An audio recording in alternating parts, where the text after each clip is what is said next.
Bienvenue sur KV TV. Mesdames et messieurs, bonsoir. À la une de l'actualité de ce jeudi, des femmes du quartier Coronti ont investi les rues de Kaloum pour exprimer leur colère. Munies de pancartes, ces sinistrés exigent la reconstruction de leur habitation, compromis par les autorités après l'explosion du dépôt d'hydrocarbures. Une manifestation qui a momentanément bloqué l'accès au centre-ville. Plus de détails à suivre. La Guinée est classée 141e pays sur 180 dans le classement sur l'indice de perception de la corruption dans le monde en 2023, une amélioration d'1 point par rapport à l'année dernière. Ce rapport conçu par Transparency International fait réagir des économistes. Dans ce journal également, nous irons à la rencontre de Alseni Souma, un jeune entrepreneur qui s'est lancé dans le monde de l'esthétique. Aujourd'hui, fondateur d'un salon de beauté, il se démarque dans une activité essentiellement pratiquée par des femmes. C'est tout pour le sommaire.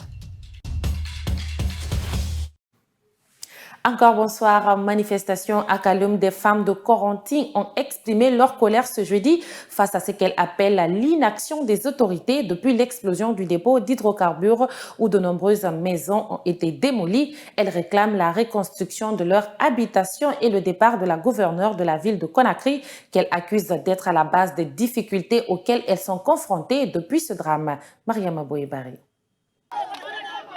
La commune de Kaloum s'est réveillée aujourd'hui avec la colère des femmes du quartier Coronti.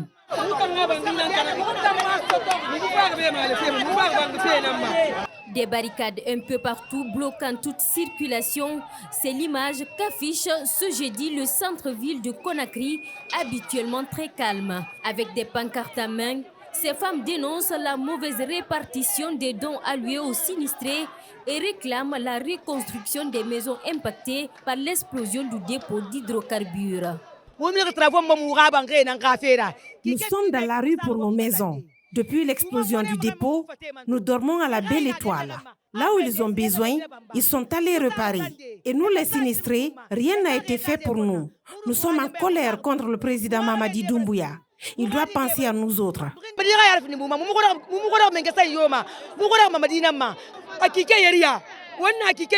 Ça fait combien de temps nous dormons dans la rue avec nos enfants? Les autorités n'ont rien fait. Ils ont fini de vendre tous les dons qu'on nous a envoyés. Qu'ils reconstruisent nos maisons. C'est ce que nous voulons maintenant. Nous sommes fatigués de vivre dehors.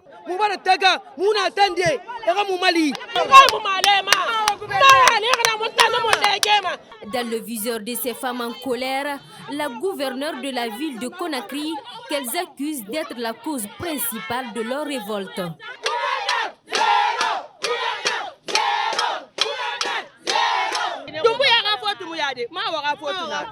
Ce n'est pas la faute de Doumbouya, mais celle de la gouverneure Mahawa Silla.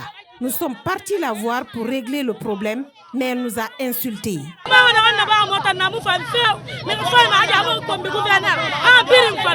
Et pour cette journée, les femmes de Coronti comptent bien se faire entendre par les autorités, quitte à paralyser toute la ville. Certaines ont même prévu de faire la cuisine dans la rue. Aujourd'hui, aucune activité ne se tiendra à Kaloum. Nous allons tout bloquer. Nous ne sommes pas là pour faire la guerre, mais pour nous faire entendre.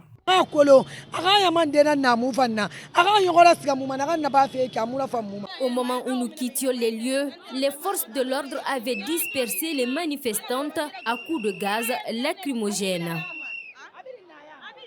Dans le même sillage, cette manifestation a paralysé les activités au centre-ville Kaloum, créant d'énormes bouchons. Les travailleurs qui tentaient désespérément de rallier le centre-ville ont été confrontés à plusieurs difficultés. Leur réaction dans ce reportage de Salimatou Diallo et Ansou Baïlo Baldé.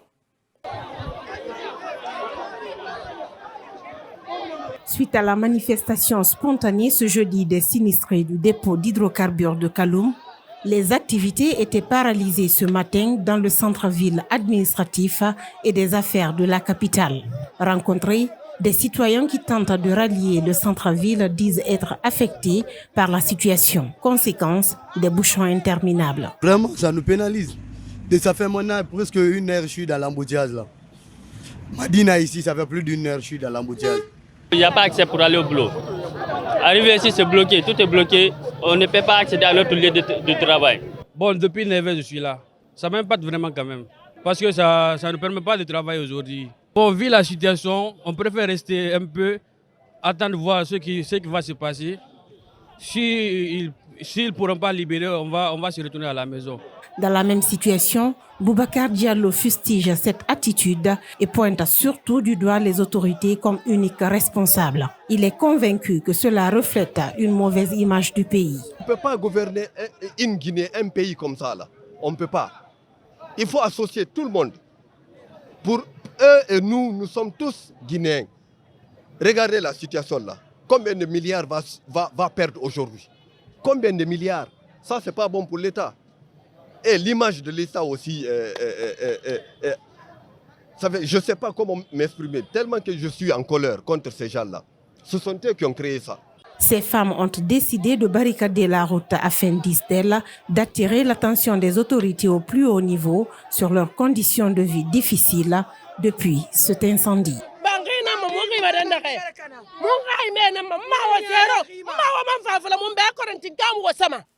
Je vous l'annonçais en titre, la Guinée est le 141e pays le plus corrompu au monde.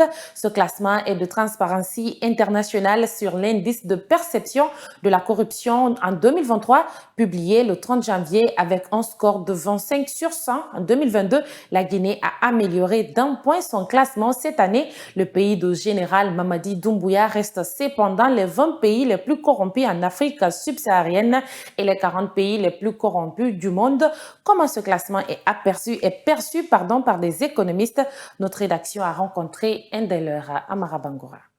Al-Hassan Makanera Kake est le directeur de l'Institut de recherche et de perfectionnement en administration et gouvernance. Le rang qu'occupe la Guinée dans le classement de l'ONG Transparency International sur la corruption ne le met pas dans tous ses états, mais reconnaît plutôt les efforts consentis pour la combattre, même si ceux-ci ne se ressentent pas.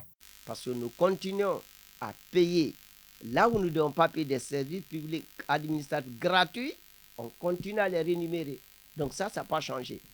Ces efforts, dont la mise en place des institutions de protection et de lutte contre la corruption comme la CRIEF, ont permis à la Guinée de gagner un rang de classement cette année. Mais ce docteur en finances publiques soutient que cela est insuffisant quand les prérogatives accordées par les constitutions et les pratiques constitutionnelles ne favorisent pas l'évolution des institutions fortes. Je prends le cas de la Cour des comptes. Aucun arrêt juridictionnel depuis sa création. Aucun arrêt juridictionnel. Personne n'a été poursuivi en Guinée parce que la Cour des comptes a déposé un rapport. Donc les grands corps de contrôle sont étouffés. Selon l'enseignant-chercheur, pour que la Guinée obtienne un meilleur score, il faudra que l'institution qui empêche les autres institutions de devenir fortes soit rationalisée, d'où ces recommandations. Qu'est-ce qu'il faut? Il faut régler le problème de répartition des pouvoirs. Il faut réduire le pouvoir financier du gouvernement. Il faut réduire le pouvoir financier dépensier plutôt des ordonnateurs. En Afrique, la Guinée qui a 26 points est dévancée par le Sénégal, classé 70e avec 43 points, la Côte d'Ivoire 87e avec 40 points, la Sierra Leone 108e avec 35 points, le Mali 136e avec 28 points, selon le classement de l'ONG Transparency International. Le protocole d'accord portant maîtrise des prix des denrées de première nécessité est loin de faire l'unanimité au sein des acteurs concernés. Le président de l'Union pour la défense des consommateurs de Guinée n'est pas favorable à la démarche des autorités qui consiste à revoir à la hausse des prix sur le marché guinéen. Ansoubaï Baldé.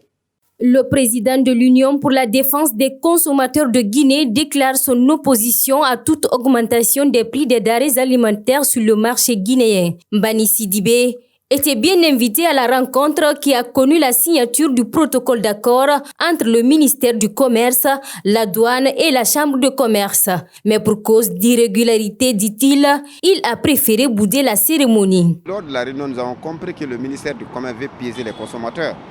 Parce que comment se fait-il que vous pouvez inviter les gens pour un protocole et vous ne montrez pas le contenu du protocole d'accord? Ça c'est un premier aspect. Le second aspect, on a compris que parce que vous avez suivi l'exposé, on nous disait que c'est le problème du ruissellement, mais très malheureusement, à travers les discussions, vous avez compris qu'ils ont profité pour greffer le sucre et tout d'autres produits encore. C'est pas normal. Pour Mbani Sidibé, le gouvernement a donné le ton d'augmenter les prix sur le marché. Aujourd'hui, le ministère du Commerce a donné le ton à tous les autres d'augmenter les prix. Et nous allons partir devant une inflation très galopante. Et c'est très grave aujourd'hui parce que si vous dites aux autres d'augmenter, comment les boulangers vont se comporter, comment les concessionnaires vont se comporter dans les jours à venir. Donc ça veut dire qu'ils sont en train d'aggraver la vie chère au niveau des consommateurs. Les prix qui sont fixés pour Conakry ne sont pas les mêmes pour l'intérieur du pays et cela à cause du transport. Mbani Sidibé, président de l'Union pour la défense des consommateurs de Guinée, trouve discriminatoire la mesure. 340 à Conakry et c'est des prix discriminatoires. Le prix de Conakry est différent du prix des Zérékouri des autres préfectures. Et ce n'est pas normal dans un État. On devait assister à des prix équitables et justes. C'est-à-dire le prix de Conakry devait être uniforme sur toute l'étendue du territoire national. Et d'abord, les prix des autres produits, les sucres et ainsi de suite, on ne devait pas assister à une augmentation maintenant.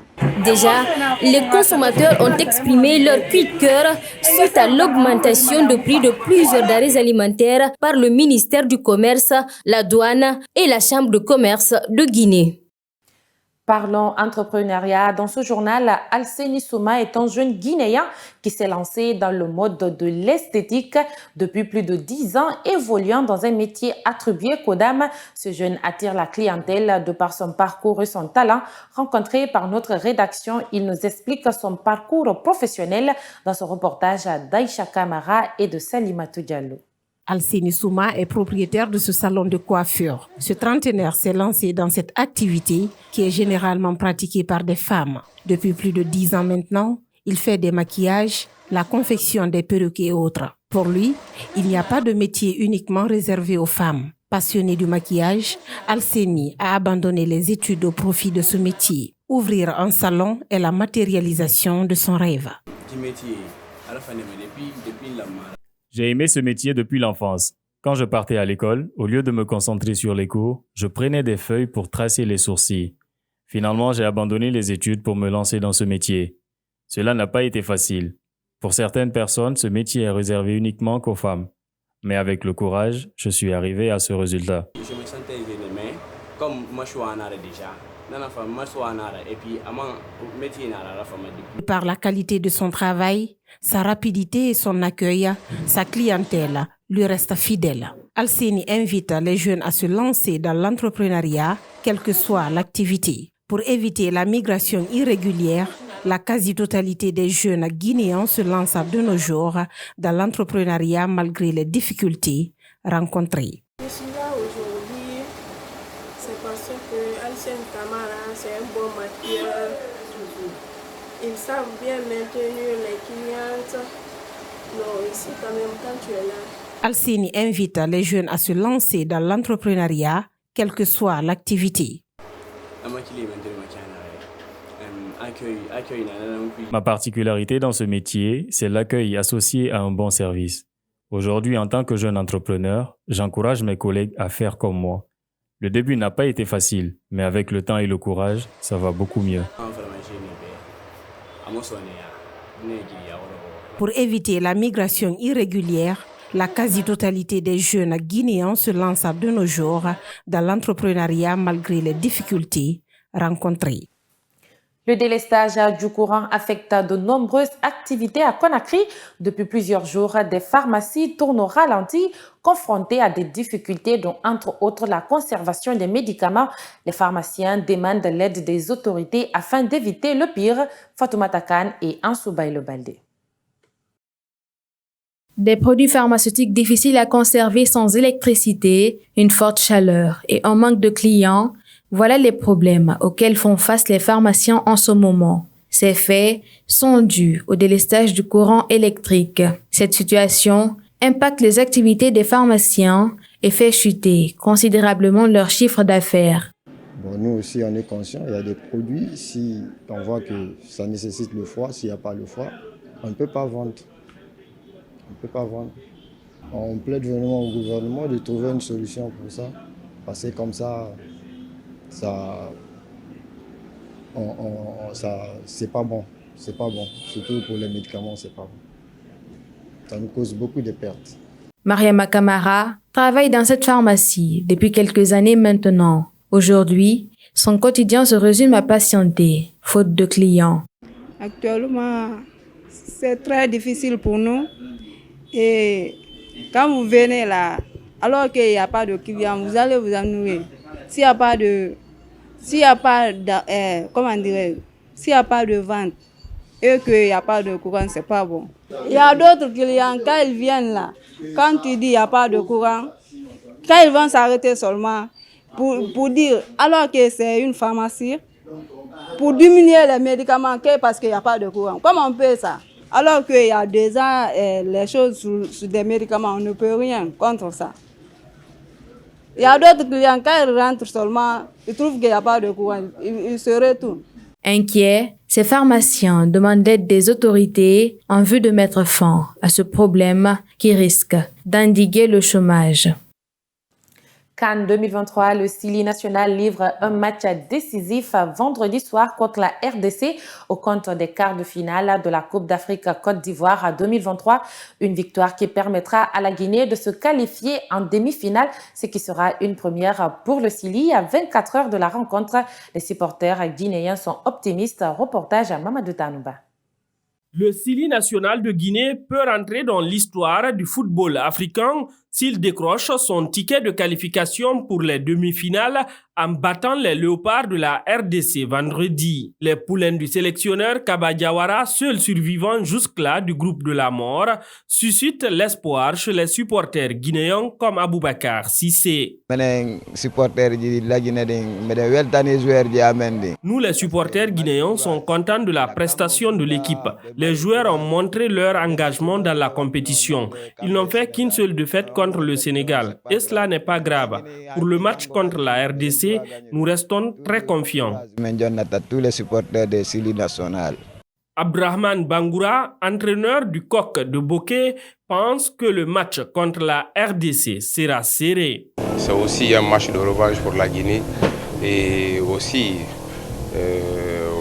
un tour aussi à franchir pour la RDC. Donc ça ne sera pas un match facile. Donc ça va être un match très difficile. Pour le journaliste sportif Mohamed Kaba Kouyaté, l'entente qui règne au sein de l'équipe présage une victoire du Sili contre la République démocratique du Congo. Pour moi, je vois quand même, mais tous, en tout cas l'enthousiasme qui est autour du Sili, l'union sacrée qui est entre les joueurs aujourd'hui, prouve à suffisance qu'on pourra gagner demain, Inch'Allah. Une victoire de la Guinée contre la RDC à ce niveau de la compétition inscrira Kaba Diawara et son équipe dans l'histoire. Sport toujours, quart de finale de la CAN 2023. 5 des 8 équipes qualifiées créent une surprise de la Côte d'Ivoire sauvée de justesse au Cap-Vert en passant par l'Angola, l'Afrique du Sud et la Guinée. Chacune de ces équipes a déjoué les pronostics dans une CAN où tous les favoris ont presque plié bagage. Retour sur leur parcours surprenant avec Abdallah Kamara. La CAN 2023 livre toutes les sensations depuis son coup d'envoi. 89 buts, soit une moyenne de 2,5 buts par match. Et c'est le record de buts marqués lors d'une phase de groupe dans l'histoire de cette compétition. 5 des 8 équipes en quart de finale créent la surprise. Parmi elles, le Cap-Vert, 73e au classement FIFA, en tête du groupe B devant l'Égypte lors de la phase de poule. Le Requin bleu, considéré par de nombreux observateurs comme un outsider, ont déjoué les pronostics en s'imposant face à la Mauritanie après un exploit en phase de groupe. Ils affronteront l'Afrique du Sud qui a aussi créé la sensation à Saint-Pedro en battant le Maroc 2-0. Les Bafana Bafana ont fait le break pour assurer leur ticket pour les quarts de finale. Ensuite, la Côte d'Ivoire, pays hôte qui risquait de quitter prématurément sa propre fête, est sauvée in extremis grâce à la victoire 1-0 du Maroc contre la Zambie. Les éléphants ont sorti le grand jeu en éliminant le Sénégal tenant du titre en 8e de finale. Il y a également la Guinée placée dans le groupe de la mort. Les hommes de Kaba Diawara arrachent leur qualification avec 4 points, une victoire, une défaite et un nul. Le Sili national mettra fin au rêve de la Guinée équatoriale en s'imposant 1-0 à la dernière minute du temps additionnel. La Guinée va affronter les Léopards de la République démocratique du Congo pour rêver d'un nouvel exploit à la CAN.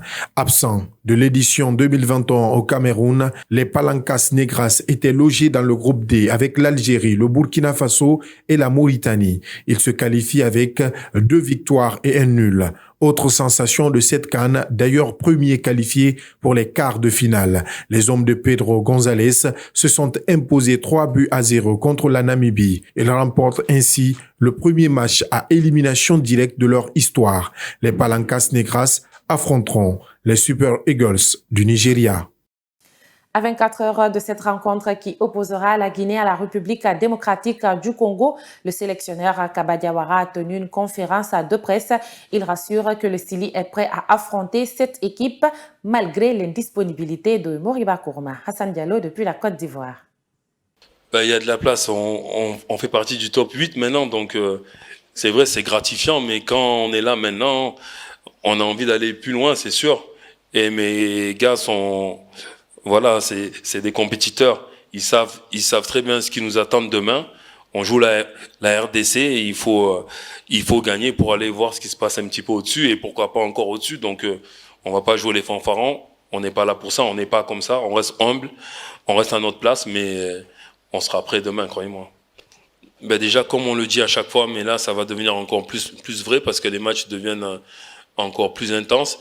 Il va falloir qu'on soit encore plus efficace parce que s'il faut qu'on attende à chaque match 3 ou 4 occasions pour mettre un but, je ne sais pas si en jouant le quart de finale on aura cette chance-là. Donc il faut qu'on soit encore plus tueur. Et après défensivement c'est pareil. Si on peut arriver à faire un clean sheet, on va pas se priver. Mais voilà, je sais que ça va être encore de plus en plus difficile et voilà. Donc on va se concentrer d'abord sur nous, en essayant d'être encore plus efficace.